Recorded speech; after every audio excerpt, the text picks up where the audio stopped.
High court के जज के बयान से भड़के कपिल सिब्बल। सीजीआई ने जस्टिस शेखर यादव के बयान पर लिया संज्ञान, मांगी रिपोर्ट। जस्टिस शेखर यादव के खिलाफ महाभियोग प्रस्ताव लाएंगे कपिल सिब्बल। कपिल सिब्बल ने मांगा मोदी और अमित शाह का साथ। नमस्कार, स्वागत है आपका। आप देख रहे हैं द न्यूज और मैं रानी गुप्ता आपके साथ। इलाहाबाद हाईकोर्ट के जस्टिस शेखर कुमार यादव का वीएचपी के कार्यक्रम में दिए गए बयान का मुद्दा काफी ज्यादा गहराता जा रहा है। दरअसल इस पूरे मामले को लेकर के सियासत भी शुरू हो चुकी है, जहां इस मामले में सुप्रीम कोर्ट से शिकायत की गई थी और अब सुप्रीम कोर्ट ने एक्शन मोड ले लिया है। दरअसल आपको बता दें कि सुप्रीम कोर्ट के चीफ जस्टिस को पत्र भेजकर जस्टिस यादव के खिलाफ शिकायत की गई थी और इस संबंध में अब सामने आया है कि सुप्रीम कोर्ट ने इलाहाबाद हाई कोर्ट के जस्टिस शेखर कुमार यादव की ओर से दिए गए एक भाषण के अखबारों में प्रकाशित रिपोर्ट पर संज्ञान ले लिया है। सुप्रीम कोर्ट की ओर से जारी बयान में कहा गया है कि इस संबंध में हाई कोर्ट से विवरण और जानकारी मांगी गई है। यह मामला अभी विचाराधीन है। दरअसल उन्होंने बयान दिया था कि कानून तो बहुसंख्यकों के हिसाब से चलता है, तो वहीं दूसरी ओर वरिष्ठ अधिवक्ता कपिल सिब्बल ने भी इस बात पर नाराजगी जताई है और सीधे तौर पर उनका कहना यह है कि आखिर ऐसे विवादित बयान देने वाले जजों की नियुक्ति कैसे हो सकती है। हम इनके खिलाफ महाभियोग प्रस्ताव लाने जा रहे हैं। इतना ही नहीं, उन्होंने केंद्र सरकार की मदद भी मांगी है। दरअसल आपको बता दें कि जस्टिस शेखर कुमार यादव के बयान पर विवाद लगातार गर्माता हुआ दिखाई दे रहा है। कई चर्चित वकीलों ने इस मामले में जस्टिस यादव के बयान की निंदा की है। जस्टिस शेखर कुमार यादव के बयान का मामला सुप्रीम कोर्ट भी पहुंच गया है। Campaign for judicial accountability and reforms ने चीफ जस्टिस ऑफ इंडिया को चिट्ठी लिखकर बयान की शिकायत भी की थी। आपको बता दें कि सीजेएआर ने जस्टिस शेखर कुमार यादव के बयान की इन हाउस जांच की मांग भी की है। जानकारी के मुताबिक चीफ जस्टिस ऑफ इंडिया ने मामले का संज्ञान मीडिया रिपोर्ट पर लिया है। मामले को लेकर सुप्रीम कोर्ट की ओर से कहा गया है कि मामला विचाराधीन है। आपको बता दें कि जस्टिस यादव के बयान पर राज्यसभा सांसद और वकील कपिल सिब्बल ने कड़ी प्रतिक्रिया दी है। उन्होंने जस्टिस यादव के बयान पर कहा है कि यह भारत को तोड़ने वाली बात है। उनका कहना है कि राजनेता भी ऐसी बात नहीं करते हैं, वो तो संविधान की रक्षा के पद पर बैठे हैं, उनको ये शब्द शोभा नहीं देता। उन्होंने सवालिया लहजे में कहा कि ऐसे बयान देने वाले जज की नियुक्ति आखिर कैसे हो सकती है, ऐसे बयान देने की लोगों की हिम्मत कैसे हो जाती है। हम लोग जल्द से जल्द मिलेंगे और जज के खिलाफ महाभियोग प्रस्ताव लाएंगे और कोई रास्ता नहीं बचा है। जो भी लोग न्यायपालिका की आजादी में भरोसा करते हैं वे सारे लोग हमारे साथ आएंगे। और क्या कुछ राज्यसभा सांसद कपिल सिब्बल ने जस्टिस यादव के बयान पर कहा है, सुनिए उनका ये press conference. He also said it is not about speaking as a high court judge. Rather, the law operates in accordance with the Bahusankyak. Consider this in the context of a family or society. Only what ensures the welfare and happiness of the majority will be accepted. फिर उन्होंने एक इससे भी ऐसी बात कही, दुर्भाग्य है कि ऐसे लोग हमारे हाई कोर्ट के जज हैं। उन्होंने ये कहा, मैं कोट करता हूं, हिंदी में कोट करता हूं, लेकिन ये जो कठमुल्ला है, जो ये सही शब्द नहीं है, लेकिन कहने में परहेज नहीं है, क्योंकि वो देश के लिए बुरा है, देश के लिए घातक है, खिलाफ है, जनता को भड़काने वाले लोग हैं, देश आगे न बढ़े इस प्रकार के लोग हैं, उनसे सावधान रहने की जरूरत है। ये तो एक पॉलिटिशियन भी नहीं ऐसी बात करता जो एक न्यायाधीश ने कर दी, और बिना सोचे समझे कि जिस पद पे वो बैठे हुए हैं उस पद पे उनको बहुसंख्यकों से कोई लेना देना नहीं है, केवल संविधान से लेना देना है। और संविधान के आधार पे लोगों की रक्षा करनी है. And I will translate this in English. But these Katmulla, this may not be the right word, but I don't hesitate to say it because they are harmful to the country. They are detrimental against the nation and people who incite the public. They are the kind of people who do not want the country to progress. We need to be cautious of them. उन्होंने एक और बात कही, वो बच्चों के बारे में बात कही. And I will quote that. उन्होंने कहा कि children in one community, this is not a quotation, are taught the values of kindness and non-violence, and its people are raised to be tolerant. However, in another community, it would be difficult to expect tolerance from children, especially when they witness the slaughter of animals in front of them. तो इन्होंने ये भी कहा कि जो अल्पसंख्यक के बच्चे हैं और इशारा मुस्लिम कम्युनिटी पे है, वो भी टॉलरेंट नहीं होंगे, क्योंकि उनके सामने, इनका कहना है, जज साहब का कहना है कि एनिमल्स की, उनकी जो ट्रेडिशन है मुस्लिम कम्युनिटी की, उनके सामने होती. उन्होंने आगे ये भी कहा, and I quote, however, in some other cultures, children grow up witnessing the slaughter of animals, which makes it difficult to expect them to develop tolerance and compassion. फिर उन्होंने कहा कि Muslims still claim the right to have multiple wives, engage in halala, or practice triple talaq. और ये कहा कि you can't disrespect a woman who has been recognized as a goddess in our Shastras and Vedas. We can't claim the right to have 4 wives, perform halala, or practice triple talaq. You say we have the right to say triple talaq. And इनको मालूम है कि supreme court ने इसको रद्द किया है. And not given maintenance to women, ये भी गलत है. This right will not work. UCC isn't something that VHP, RSS, or Hinduism advocates. The country's top court also talks about it. फिर उन्होंने कहा कि if there is one country, there should be one law and one penal law. Those who try to deceive or run their own agendas will not last long. Where the cow, the Gita, and the Ganga define the culture, where every home has an idol of Harbala Devi, and every child is Ram, such is my country. And then he went on to say, he added that if this spirit is suppressed, it won't take long for this country to become like Bangladesh or the Taliban. He said there is a need to spread the message among people to strengthen themselves, recognize their religion, and honor the great personalities of their Treta and Dwapar yoga. फिर उन्होंने कहा, if you claim that our personal law permits such practices, it will not be accepted. A woman will receive maintenance, bigamy will not be allowed, and a man will have only one wife, not 4.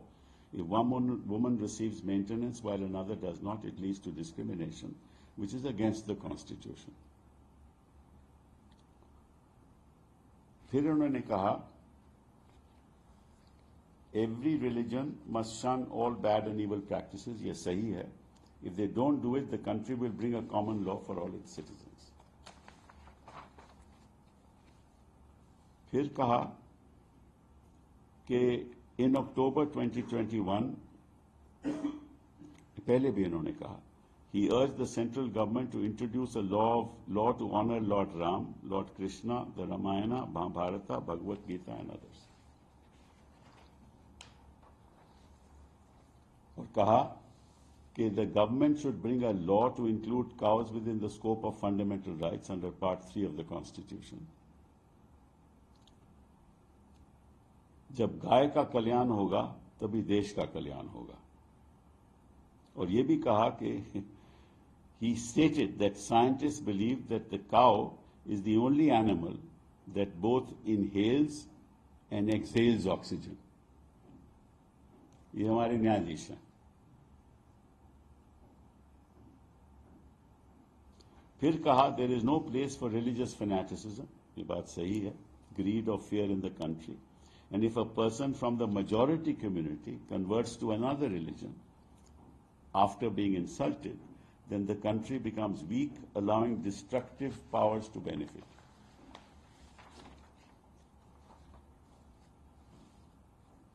अगर ऐसा भाषण जज दे सकता है, वो भी high court का जज, तो सवाल ये उठता है कि ऐसे लोग अपॉइंट कैसे होते हैं. सवाल ये भी उठता है कि ऐसे लोगों को हिम्मत कैसे होती है कि ऐसे बयान दें.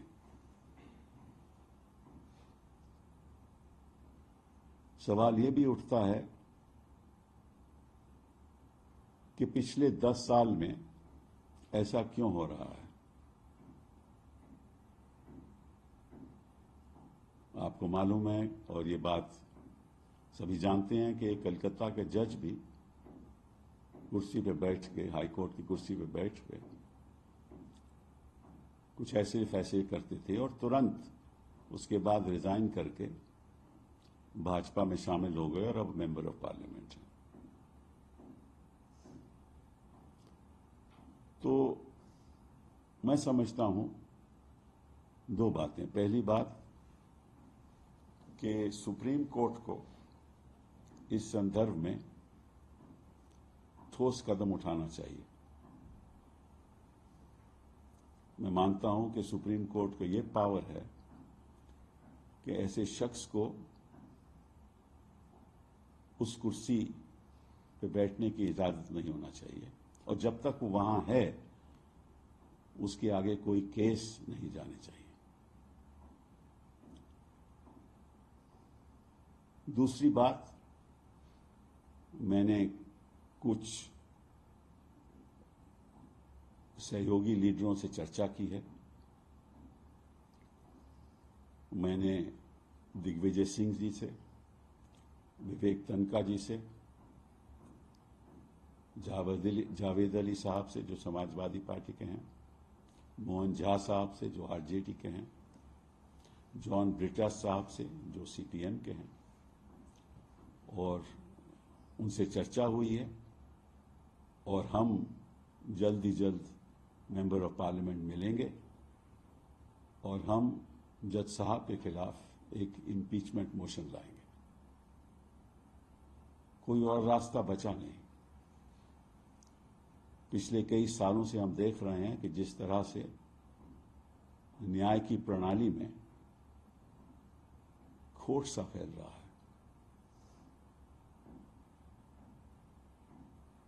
जो मैं बयान दे रहा हूं, not in my capacity as president of the Supreme Court Bar Association, but as my capacity as a citizen of this country who believes in the Constitution, who believes in the rule of law,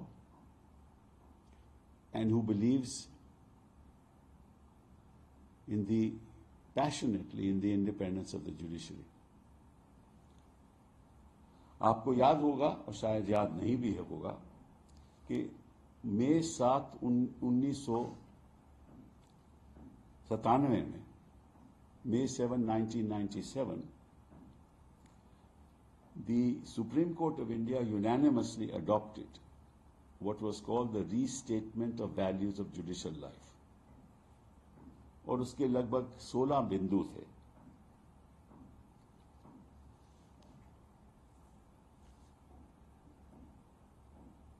और पहला बिंदु ये था कि no any official or personal act of a judge in the Supreme Court or the High Court which tends to destroy this perception should be avoided. क्या perception? कि the conduct and behavior of member of the judiciary must reaffirm the public's confidence in the impartiality of the judiciary. मतलब कि अगर कोई भी ऐसा आप personal काम करो, पर्सनल बयान दो या कॉन्डक्ट हो आपका पर्सनल, तो वो संदेश नहीं जाना चाहिए कि मैं कोई पक्षपात में बिलीव करता हूं, और अगर ऐसा कोई करता है तो वो जुडिशियल लाइफ के जो बिंदु हैं उसका उल्लंघन कर रहा है। साथ साथ में ये उन्होंने कहा, a judge is expected to speak his own judgments. He should not give interviews to the media. ये तो भाषण दे रहे हैं, ये तो जैसे एक पॉलिटिशियन है कि आगे क्या होना चाहिए और इनकी सोच क्या है, अल्पसंख्यकों के बारे में सोच क्या है, मुस्लिम कम्युनिटी के बारे में, उनके बच्चों के बारे में सोच क्या है।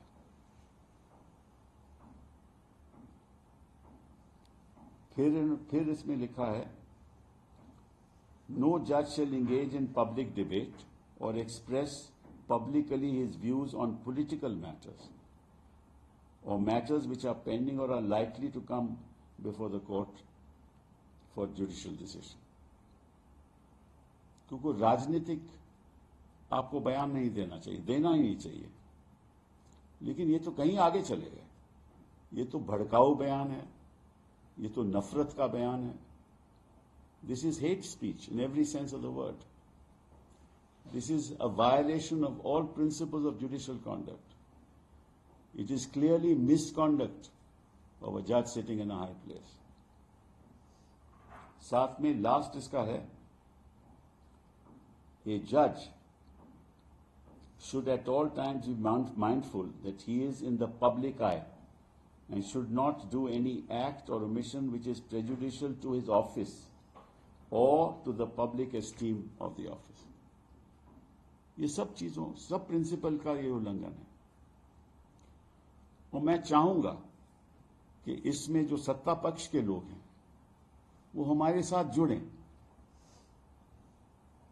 और हम इकट्ठा होकर इस जज की इम्पीचमेंट करें। ये कोई पक्ष प्रतिपक्ष की बात नहीं है, क्योंकि पार्लियामेंट भी चाहती है और ये संविधान कहता है कि हमारी जुडिशरी इंडिपेंडेंट होनी चाहिए। तो मुझे पूरा विश्वास है कि प्रधानमंत्री जी, हमारे गृह मंत्री जी, हमारे जो सत्ता में बैठे हुए हैं जो मंत्री लोग हैं और सत्ता में बैठे हुए जो मेंबर ऑफ पार्लियामेंट हैं, वो भी हमारा साथ देंगे। क्योंकि अगर वो साथ नहीं देंगे तो ऐसा लगेगा कि वो जज के साथ है, तो वो भी संदेश सही नहीं होगा। क्योंकि इसमें कोई मतभेद की बात नहीं होनी चाहिए। जो ऐसा बयान तो कोई कर ही नहीं सकता। कोई एक, मैं समझता हूं कि कोई पॉलिटिशियन भी नहीं कर सकता। तो अगर एक पॉलिटिशियन को ऐसा बयान नहीं देना चाहिए, नेता को ऐसा बयान नहीं देना चाहिए, तो जज कैसे बयान दे रहे हैं? और मैं चाहूंगा और मैं अपील करता हूं प्रधानमंत्री जी से कि सत्ता पक्ष के लोग भी इसमें जुड़ें और जल्द से जल्द इस जज के खिलाफ कार्रवाई करें, इनकी इम्पीचमेंट करें, ताकि ये संदेश सबको जाए कि वी विल नॉट टॉलरेट जजेस of this nature in this country sitting anywhere. दूसरी बात, अब सुप्रीम कोर्ट के कोलिजियम को गौर करना चाहिए इस बात पे कि ऐसे लोग जज कैसे बने। क्योंकि अगर बुनियादी तौर पे आप इस पे सोचोगे नहीं और चर्चा नहीं करोगे तो ऐसे लोग आते जाएंगे, और फिर ऐसे लोग अगर आते जाएंगे तो जनता को जुडिशरी के प्रति विश्वास उठने लगेगा। क्योंकि जुडिशरी एक संस्था है जहां लोगों की रक्षा हो सकती है, और अगर ऐसे लोग ही वहां बैठे रहें तो रक्षा कौन करेगा? बहुत बहुत धन्यवाद। Sir, the judge also said that UCC isn't something that BHP, RSS or Hinduism. I've said that. Yeah, but the thing is that he said the country's top board also talks about it. Being the president of SCPA, what are your views on it? We're not on that issue today, right? It is for the government to decide what to do, what not to do, not for me to decide, right? As and when the government moves in that direction, we will give our views. आपको बता दें, दरअसल Allahabad high court के justice Shekhar Kumar Yadav ने 8 नवंबर को प्रयागराज में विश्व हिंदू परिषद की लीगल सेल के कार्यक्रम में विवादित बयान दिया था। आपको बता दें, दरअसल जस्टिस शेखर यादव ने कार्यक्रम में ये कहा कि मुझे कहने में कोई गुरेज नहीं है कि हिंदुस्तान बहुसंख्यकों की इच्छा से और उनके हिसाब से चलेगा। उन्होंने ये भी कहा कि मैं ये बात हाईकोर्ट के जज के तौर पर नहीं बोल रहा। परिवार या समाज में जो बात ज्यादा लोगों को मंजूर होती है वही स्वीकार की जाती है। अब जैसे ही जस्टिस शेखर यादव का ये बयान सामने आता है, सोशल मीडिया पर खलबली मच जाती है। न सिर्फ आम जनता इस बयान को लेकर के रिएक्शन दे रहे हैं, तो वहीं दूसरी ओर देखने को मिला कि AIMIM के चीफ असदुद्दीन ओवैसी ने भी इस पूरे बयान को लेकर के अपनी प्रतिक्रिया जाहिर की और उन्होंने कहा कि आखिर कोई जज इस तरीके का बयान कैसे दे सकता है या फिर इस तरीके के कार्यक्रम में कैसे शिरकत करने के लिए पहुंच सकते हैं। तो वहीं दूसरी ओर टीएमसी की जो सांसद है महुआ मोइत्रा, उन्होंने भी बकायदा इस पूरे मामले में अपनी प्रतिक्रिया जाहिर की और उन्होंने ये कहा था कि सुप्रीम कोर्ट को इस मामले में स्वतः संज्ञान लेना चाहिए। जिसके बाद देखने को मिलता है कि वकील जो है इस मामले को लेकर के शिकायत करते हैं और अब उसके बाद जो सुप्रीम कोर्ट के सीजीआई हैं इस मामले में स्वतः संज्ञान लेते हैं, रिपोर्ट मांग रहे हैं, पूरा ब्यौरा मांग रहे हैं कि आखिर इसकी डिटेल्स क्या है और क्यों इस तरीके की बयानबाजी की गई है। खैर, इस पूरी खबर को लेकर के आपकी क्या प्रतिक्रिया है, हमारे कमेंट सेक्शन में जरूर बताएं। धन्यवाद।